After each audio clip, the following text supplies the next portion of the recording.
Mark chapter 10, divorce. From there he went to the area of Judea across the Jordan. A crowd of people, as was so often the case, went along, and he, as he so often did, he taught them. Pharisees came up intending to give him a hard time. They asked, "Is it legal for a man to divorce his wife?" Jesus said, "What did Moses command?" They answered, "Moses gave permission to fill out a certificate of dismissal and divorce her." Jesus said, "Moses wrote this command only as a concession to your hard-hearted ways. In the original creation, God made male and female to be together. Because of this, a man leaves his father and his mother, and in marriage he becomes one flesh with a woman, no longer two individuals, but forming a new unity. Because God created this organic union of the two sexes, no one should desecrate his art by cutting them apart." When they were back home, the disciples brought it up again. Jesus gave it to them straight. A man who divorces his wife so that he can marry someone else commits adultery against her. And a woman who divorces her husband so that she can marry someone else commits adultery. The people brought children to Jesus, hoping that he might touch them. The disciples shooed them off, but Jesus was irate and he let them know it. "Do not push these children away. Don't ever get between them and me. These children are at the very center of life in the kingdom. Mark this. Unless you accept God's kingdom in the simplicity of a child, you will never get in." Then, gathering the children up in his arms, he laid his hands of blessings on them to enter God's kingdom. As he went out into the street, a man came running up and greeted him with great reverence and asked, "Good teacher, what must I do to get eternal life?" Jesus said, "Why are you calling me good? No one is good, only God. You know the commandments. Don't murder, don't commit adultery, don't steal, don't lie, don't cheat. Honor your father and mother," he said. "Teacher, I have. From my youth, I have kept them all." Jesus looked him hard in the eye, and he loved him. He said, "There's one thing left. Go sell whatever you own and give it to the poor. All of your wealth will then be heavenly wealth. And then come and follow me." The man's face clouded over. This was the last thing that he had expected to hear, and he walked off with a very heavy heart. He was holding on tight to a lot of things, and he was not about to let them go. Looking at his disciples, Jesus said, "Do you have any idea how difficult it is for people who, quote, have it all to enter into God's kingdom?" The disciples could not believe what they were hearing, but Jesus kept on. "You cannot imagine how difficult.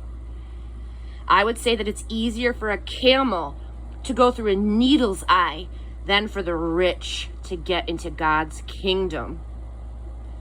That set the disciples back on their heels. "Well, then who has any chance at all?" they asked. Jesus was blunt. "No chance at all if you think that you can pull it off by yourself. Every chance in the world if you let God do it." Peter tried another angle. We left everything and we followed you." Jesus said, "Mark my words. No one who sacrifices house, brothers, sisters, mother, father, children, land, whatever, because of me and the message, will lose out. They will get it all back, but multiplied many times in homes, brothers, sisters, mothers, children, and land, but also in troubles. And then the bonus of eternal life. This is once again the great reversal. Many who are first will end up last, and the last first. Back on the road, they set out for Jerusalem.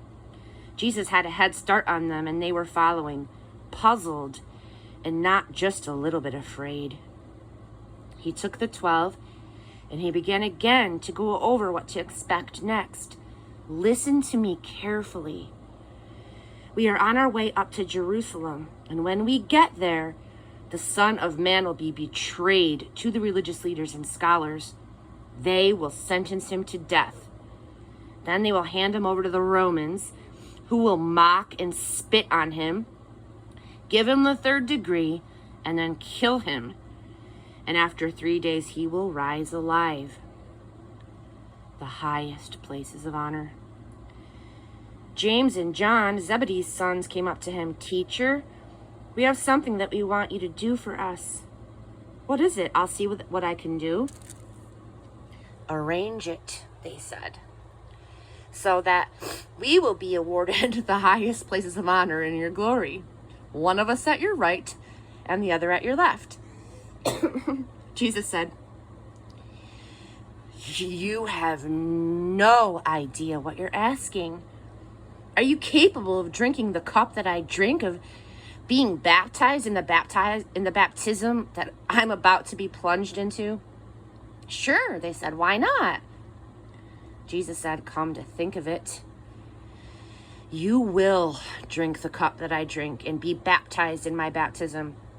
But as to awarding places of honor, that is not my business. There are other arrangements for that. When the other 10 heard of this conversation, they lost their tempers with James and John. Jesus got them together to settle things down. You have observed how godless rulers throw their weight around, he said. And when people get a little bit of power, how quickly it goes to their heads. It is not going to be that way with you. Whoever wants to be great must become a servant. Whoever wants to be first among you must be your slave. That is what the Son of Man has done. He came to serve, not to be served, and then to give away his life in exchange for many who are held hostage. They spent some time in Jericho. As Jesus was leaving town, trailed by his disciples in a parade of people, a blind beggar by the name of Bartimaeus, son of Timaeus, was sitting alongside the road. When he heard that Jesus the Nazarene was passing by, he began to cry out, Son of David, Jesus, have mercy on me. Many tried to hush him up, but he yelled all the louder, Son of David, have mercy on me. Jesus stopped in his tracks. Call him over. They called him, It's your lucky day, get up, he's calling you to come. Throwing off his coat, he was on his feet at once and came to Jesus. Jesus said, What can I do for you? The blind man said, Rabbi, I want to see. On your way, said Jesus, your faith has saved and healed you. In that very instant, he recovered his sight and he followed Jesus down the road.